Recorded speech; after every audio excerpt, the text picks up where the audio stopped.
Hello guys! So in this first module we'll explore how different writers portrayed working conditions during times of social change, and we'll begin with one of the most iconic English authors of all time, Charles Dickens.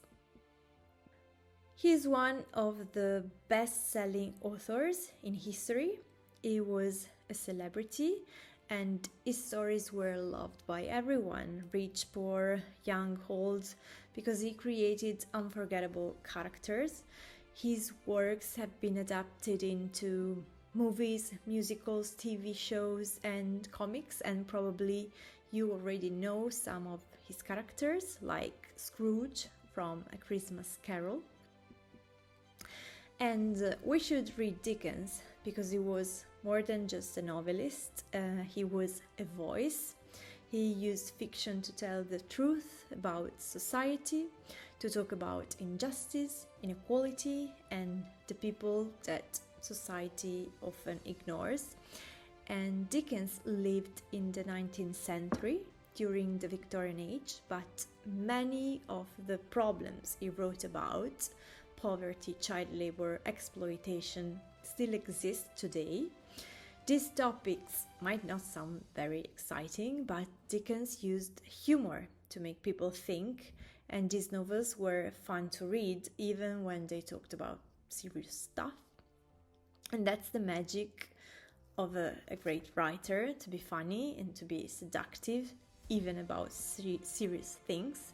And there's an adjective, Dickensian, that's used to describe scenes of poverty, injustice, cruelty, but it can also mean something colorful, full of eccentric characters, just like in Dickens' stories.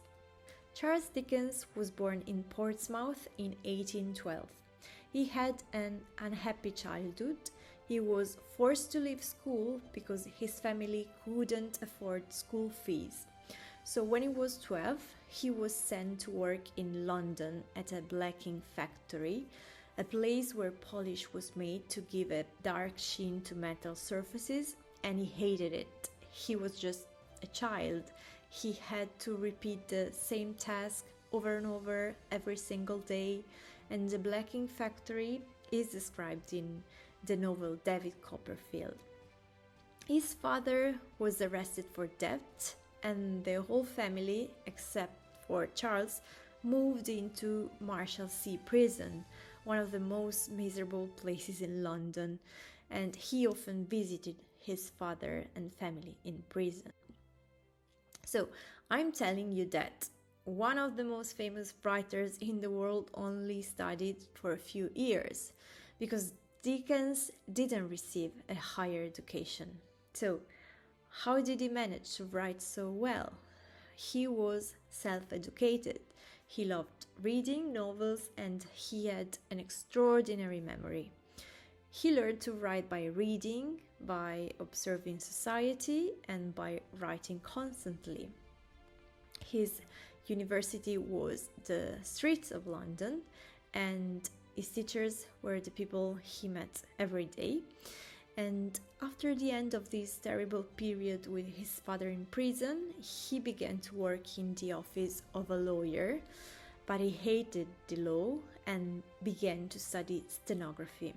Stenography was a very quick way to transcribe speeches, events, because there were no videos or recorders.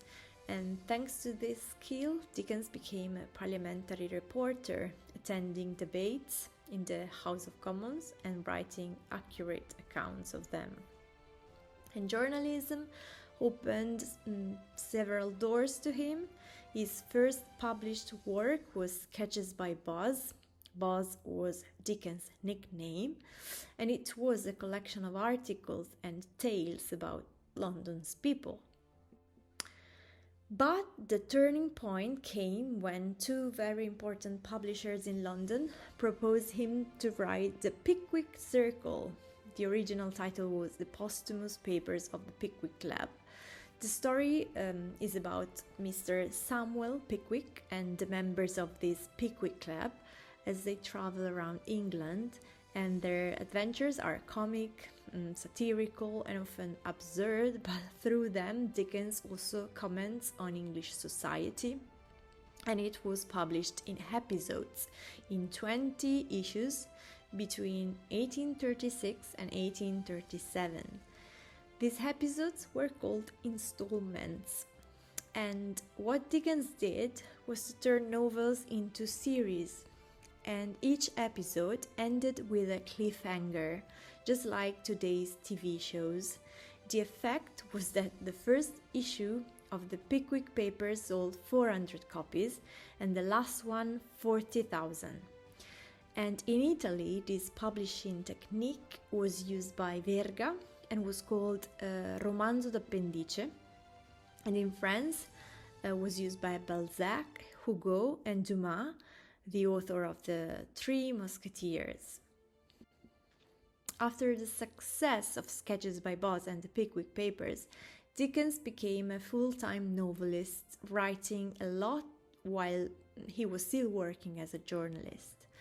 When he was 30, he was already rich and famous. He was unstoppable, a perfectionist. He wrote from 7 in the morning, writing about 2,000 words a day, and every afternoon he walked for miles across London because walking helped him imagine, observe, and collect details. He also wrote thousands of letters. He was like a graphomaniac. And he also loved the theater. He performed public readings of his novels. He was just like a showman.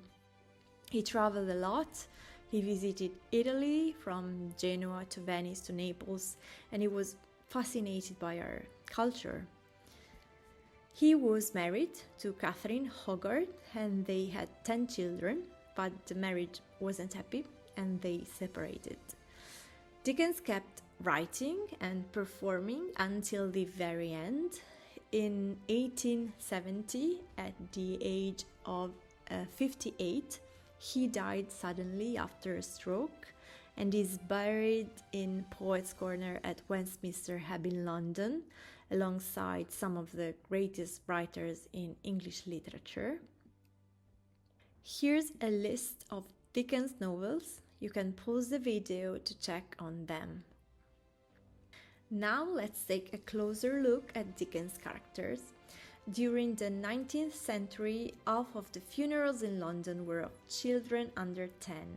Dickens never forgot this. His most famous protagonists, Oliver Twist, David Copperfield, Little Dorrit, were children. With Oliver Twist, Dickens was the first major English novelist to make a child the true protagonist of a novel. Until then, children were usually just side characters or symbols, and Dickens gave Oliver a real voice. In his novels, children were also moral teachers. It's often the children who show adults how to behave, and London was the background of his stories. His didactic aim was to make the upper and middle classes aware of the terrible conditions of the poor. He forced privileged readers to confront realities they ignored, and he believed that writing could have a big role and impact in fixing the problems of the world. Dickens loved to exaggerate quirks and habits, making his characters eccentric, unforgettable, funny, clownish, and his style kept readers hooked with quick plots, humor, tearful moments, and often happy endings. And some critics accused him of being too theatrical and not too introspective about his character's psychology, but maybe that's what made him popular.